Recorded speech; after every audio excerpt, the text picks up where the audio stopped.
सुनकर कुछ याद आ रहा है?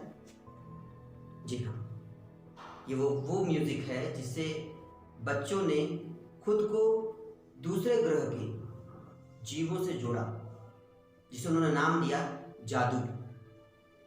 याद होगा आप लोगों को, एक फिल्म आई थी कोई मिल गया, जिसके सबसे ज्यादा देखने वाले दर्शक बच्चे थे। कारण जानते हैं क्यों? क्योंकि बच्चों के अंदर जिज्ञासा रूपी बीज बहुत जल्दी पनपता है।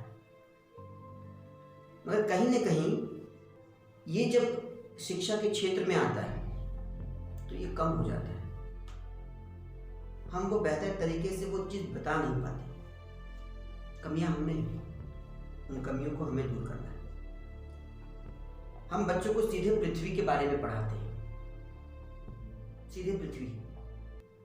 उन्हें ये नहीं बताते कि पृथ्वी है कहाँ, या जहां है उसका शुरुआत क्या है, उसका अंत क्या है।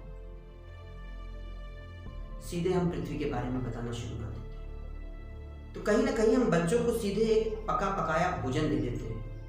उन्हें सोचने ही नहीं देते कि आखिर ये है कैसे, कहाँ है, क्यों है, कैसे आया। जब तक उनके अंदर ये तमाम प्रश्न नहीं उठेंगे, वो इन सवालों के जवाब नहीं ढूंढेंगे, उनके लिए शिक्षा प्रभावी नहीं होगा। उनके लिए वो शिक्षा अधूरी है। महान वैज्ञानिक एल्बर्ट आइंस्टाइन ने भी कहा है कि imagination is important than knowledge. यदि बच्चे के अंदर कल्पना शक्ति रहेगी तो वो उस कल्पना शक्ति के माध्यम से ज्ञान को प्राप्त कर सकता है। उसके लिए वो लगातार प्रयासरत रहेगा। क्योंकि जब जब इंसान ने कोई कल्पना की है, हमने सोचा कि हम उड़ सकते हैं तो हवाई जहाज बनाए। जब इंसान किसी चीज की कल्पना करता है तभी उसको वो मूर्त रूप देता है। तो आज हम पहले ब्रह्मांड के बारे में जानें। कहां है ये पृथ्वी, किस जगह पर है, कैसा दिखता है वो, उसकी शुरुआत कैसे हुई। इन तमाम प्रश्नों को आज हम पहले जानेंगे। तो आइए देखते हैं ब्रह्मांड के बारे में। जी हाँ, ब्रह्मांड इतना विशाल है कि जिसके बारे में हम कल्पना भी नहीं कर सकते। इसके न प्रारंभ का पता है, ना इसके अंत का पता है। इसकी शुरुआत कहां से हुई, इसका अंत कहां पर हो रहा होगा, कुछ नहीं पता। तो ऐसी जगह पर, ऐसी चीज के बारे में हम इंसानों ने, वैज्ञानिकों ने तमाम चीजों के बारे में खोज की। और अब तक के प्राप्त जानकारी के अनुसार ब्रह्मांड दो प्रकार के होते हैं। एक अदृश्य ब्रह्मांड और दूसरा दृश्य ब्रह्मांड। दृश्य ब्रह्मांड वो ब्रह्मांड जिसे हम आप देख सकते हैं। हमारा सौरमंडल, सूरज, चांद, तारे, ग्रह, उपग्रह, आकाशगंगाएं, निहारिकाएं, तमाम ऐसी चीजें जिसके बारे में हम लगातार खोज कर रहे हैं। जो हमें दिख रहा है उसकी हम खोज कर रहे हैं, मगर उसके आगे क्या, जो हमें नहीं दिख रहा है, हमारे देखने की एक क्षमता है, उसके आगे की दुनिया कैसी है, वहां तक हमारी सोच, हमारी कल्पना नहीं जा पाई है। तो वो जो क्षेत्र है, वो जो हिस्सा है, वो अदृश्य ब्रह्मांड है। वैज्ञानिक कहते हैं कि आज से लगभग 13.5 अरब वर्ष पहले अंतरिक्ष में, यानी कि ब्रह्मांड में एक धमाका हुआ जिसे नाम दिया गया बिग बैंग। यानी वो धमाका जिससे तमाम ऐसे, जो आप सूर्य कहते हैं, तारे कहते हैं, ग्रह कहते हैं, ये तमाम चीजें उसी से उत्पत्ति हुई।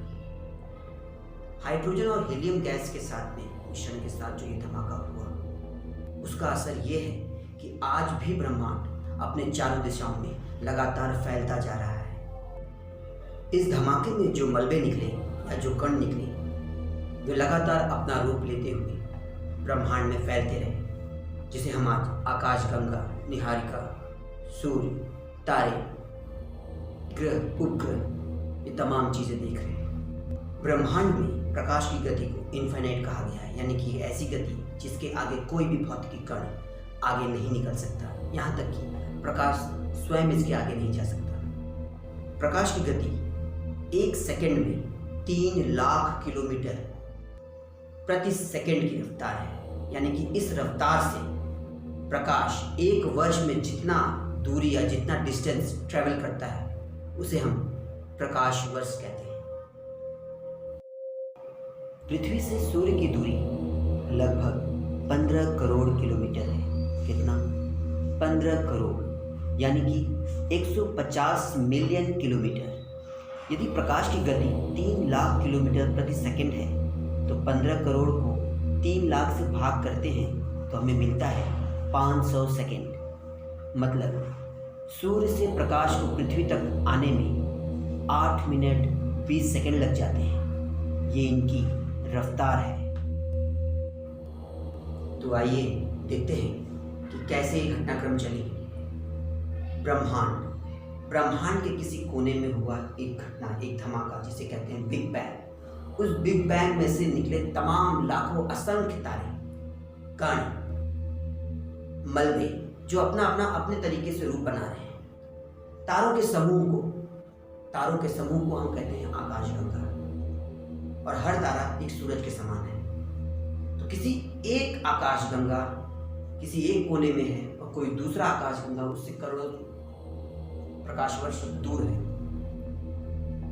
अब एक आकाशगंगा में जब लाखों तारे हैं, करोड़ों तारे हैं, और हर तारा एक सूरज है, हो सकता है कि किसी सूरज के पास अपना परिवार ना हो, पर हमारे ही आकाशगंगा में कहीं ना कहीं किसी सूरज के पास तो अपना परिवार होगा, जहां उसका अपना सौरमंडल होगा।